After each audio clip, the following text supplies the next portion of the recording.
નમસ્કાર. આકાશવાણી અમદાવાદ વડોદરા પ્રાદેશિક સમાચાર રિદ્ધિ ઉંધાડ વાંચે છે. સૌપ્રથમ મુખ્ય સમાચાર.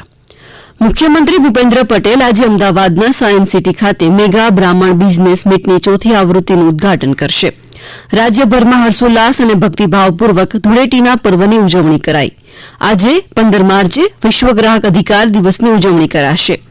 ભરૂચ જિલ્લાના અહેમદનગરના તળાવમાં 3 બાળકો ડૂબી જતા એકનું મોત.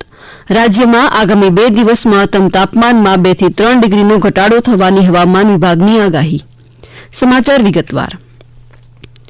મુખ્યમંત્રી ભૂપેન્દ્ર પટેલ આજે અમદાવાદના સાયન્સ સિટીમાં મેગા બ્રાહ્મણ બિઝનેસ મીટની ચોથી આવૃત્તિનું ઉદઘાટન કરશે.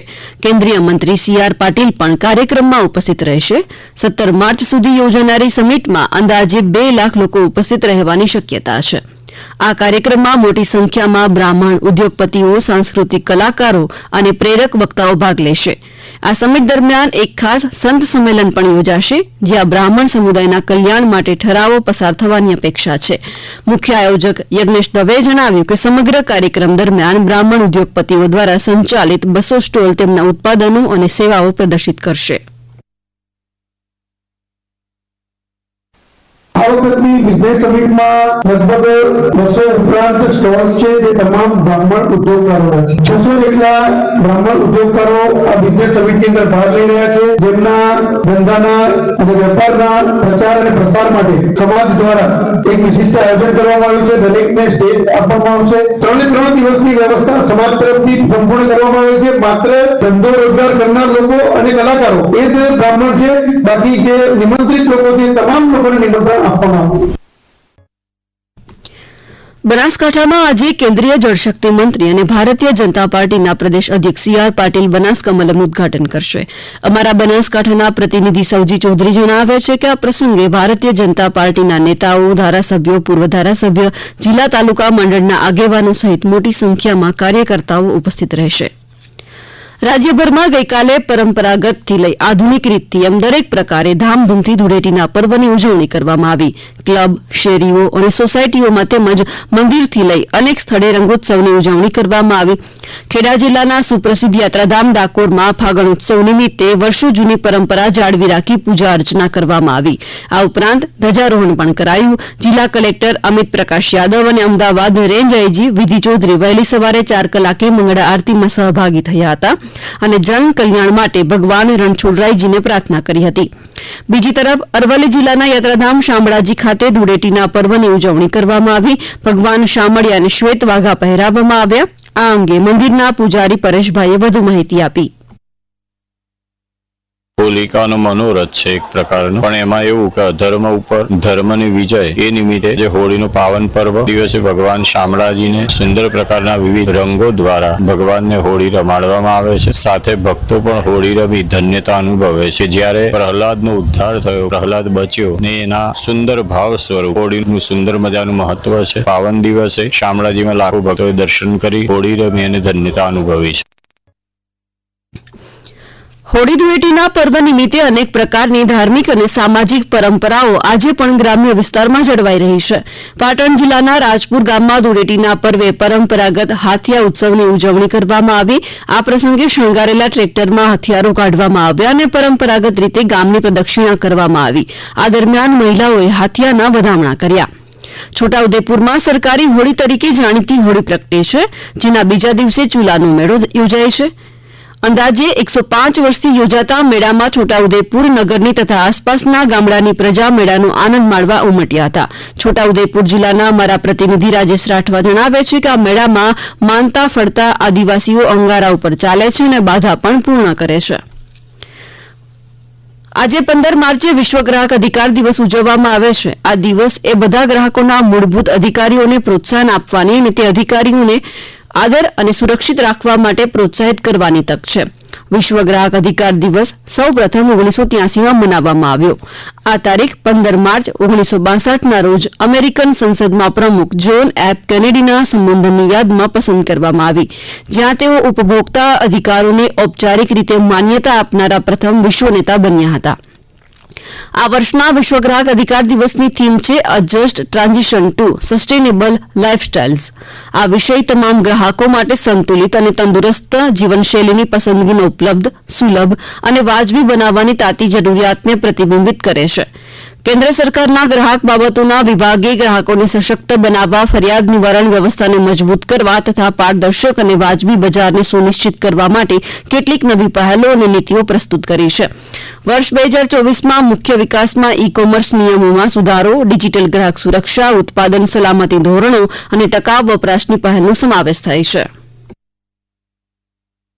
આ સમાચાર આપ આકાશવાણીના અમદાવાદ વડોદરા કેન્દ્ર પરથી સાંભળી રહ્યા છો.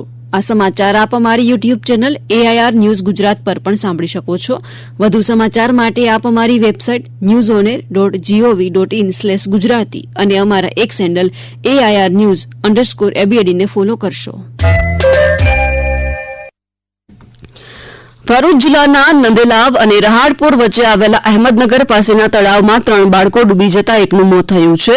માછલી પકડવા જતા 3 બાળકો ડૂબ્યા હતા, જેમાં એકને બચાવી લેવામાં આવ્યો, જ્યારે એકનો મૃતદેહ મળી આવ્યો હતો અને અન્ય એકની શોધખોળ હજુ ચાલી રહી છે. રાજ્યભરમાં આગામી 2 દિવસ મહત્તમ તાપમાનમાં 2 થી 3 ડિગ્રીનો ઘટાડો થવાની આગાહી છે. આ દરમિયાન સૌરાષ્ટ્ર અને કચ્છના કેટલાક વિસ્તારમાં અતિશય ગરમીનું મોજું ફરી વળવાની એટલે કે હીટવેવની શક્યતા છે. ત્યારબાદના દિવસોમાં તાપમાનમાં કોઈ ફેરફાર નહીં જોવા મળે. કેન્દ્ર શાસિત પ્રદેશ દીવ ખાતેથી CISF દ્વારા સુરક્ષિત તટ સમૃદ્ધ ભારતના સંદેશ સાથે 125 લોકોની સાયકલ રેલીનું પ્રસ્થાન કરવામાં આવ્યું. આ સાયકલ રેલી ગુજરાત, દમણ, મહારાષ્ટ્ર, કર્ણાટક, કેરળ થઈને આગામી 1 એપ્રિલે કન્યાકુમારી પહોંચશે. આ યાત્રાનો મુખ્ય ઉદ્દેશ્ય તટીય વિસ્તાર પર ચાલી રહેલ ગેરકાયદે કામગીરીને અટકાવી અને લોકોને સુરક્ષા આપવાનો છે. આ અંગે CISFના અધિકારી VS પરિહારે વધુ માહિતી આપી. इसका उद्देश्य है जो कोस्टल एरियाज में हमारी पॉपुलेशन है उनको पोस्ट रिलेटेड क्राइम्स जिसमें smuggling, drugs, trafficking, terrorist activities इसके बारे में अवगत कराना. और इसी क्रम में हमें ईस्ट कोस्ट, वेस्ट कोस्ट दोनों साइड में हमारी साइकिल रैली चल रही है. हमारी इस रैली का आदर्श वाक्य है सुरक्षित तट समृद्ध भारत. સાબરકાંઠામાં ગુજરાત કોમન એન્ટ્રન્સ ટેસ્ટ ગુજકેટની પરીક્ષા સ્વચ્છ અને શાંત વાતાવરણમાં યોજાય તે હેતુથી પરીક્ષા કેન્દ્ર પર ભારતીય નાગરિક સુરક્ષા સંહિતા અન્વયે જિલ્લા મેજિસ્ટ્રેટ લલિત નારાયણ સિંઘ સાધુએ પ્રતિબંધિત હુકમો ફરમાવ્યા છે. પરીક્ષા સમય દરમિયાન તથા પરીક્ષા પૂર્ણ ન થાય ત્યાં સુધી પરીક્ષા કેન્દ્રોની અંદર તથા તેની આસપાસ 100 મીટરની ત્રિજ્યામાં કોઈપણ વ્યક્તિ mobile phone, pager, cordless phone, calculator, smart watch, tablet, smart pen કે અન્ય કોઈપણ પ્રકારના ઇલેક્ટ્રોનિક્સ ઉપકરણ અને અનધિકૃત લેખન સામગ્રી સાથે લઈ જઈ શકશે નહીં. રાજકોટના જસદણમાં સરકારી તાલુકા પુસ્તકાલય ખાતે પાણી પુરવઠા મંત્રી કુંવરજી બાવળિયાની ઉપસ્થિતિમાં સ્પર્ધાત્મક પરીક્ષા માર્ગદર્શન સેમિનાર યોજાયો. આ પ્રસંગે શ્રી બાવળિયાએ જણાવ્યું કે યુવાનો સરકારી નોકરીઓમાં જોડાય અને રાજ્ય તેમજ દેશની સેવા કરી શકે તે માટે વિદ્યાર્થીઓને માર્ગદર્શન અને સાહિત્ય મળી રહે તે હેતુથી આ સેમિનાર યોજાયો છે. સુરતમાં ગઈકાલે 2 જગ્યાએ આગની ઘટના બની હતી. સુરતના અમારા પ્રતિનિધિ લોપા દરબાર જણાવે છે કે સચિન હોજીવાલા વિસ્તારની પ્લાસ્ટિક અને પ્લેટિનિયમ ઇન્ટરનેશનલ કાપડની મિલમાં આગનો બનાવ બન્યો હતો. મિલમાં વિસ્ફોટથી શોર્ટ સર્કિટ થતાં મિલમાં પડેલા યાર્ડના જથ્થામાં આગ લાગી હતી, જે બાજુમાં આવેલી અન્ય એક મિલમાં પ્રસરી હતી. બંને કંપનીમાં પડેલી વસ્તુ ખૂબ જ જ્વલનશીલ હોવાના કારણે આગ પણ ખૂબ ઝડપથી પ્રસરી હતી. જોકે અગ્નિશમન દળની 3 થી વધુ ગાડીઓએ ઘટના સ્થળે પહોંચી આગ કાબૂમાં લીધી. બીજી તરફ ગભેણી વિસ્તારમાં આવેલા એક ગોડાઉનમાં પણ ભીષણ આગ લાગી. સદનસીબે આ બંને ઘટનામાં કોઈ જ જાનહાનિના સમાચાર અત્યાર સુધીમાં નથી મળ્યા. અને અંતે મુખ્ય સમાચાર ફરી એકવાર. મુખ્યમંત્રી ભૂપેન્દ્ર પટેલ આજે અમદાવાદના સાયન્સ સિટી ખાતે મેગા બ્રાહ્મણ બિઝનેસ મીટની 4થી આવૃત્તિનું ઉદઘાટન કરશે. રાજ્યભરમાં હર્ષોલ્લાસ અને ભક્તિભાવપૂર્વક ધૂળેટીના પર્વની ઉજવણી કરાઈ. આજે 15 માર્ચે વિશ્વ ગ્રાહક અધિકાર દિવસની ઉજવણી કરાશે. ભરૂચ જિલ્લાના અહેમદનગરના તળાવમાં 3 બાળકો ડૂબી જતા એકનું મોત. રાજ્યમાં આગામી 2 દિવસ મહત્તમ તાપમાનમાં 2 થી 3 ડિગ્રીનો ઘટાડો થવાની હવામાન વિભાગની આગાહી. આકાશવાણીના અમદાવાદ વડોદરા કેન્દ્ર પરથી પ્રાદેશિક સમાચાર પૂરા થયા. નમસ્કાર.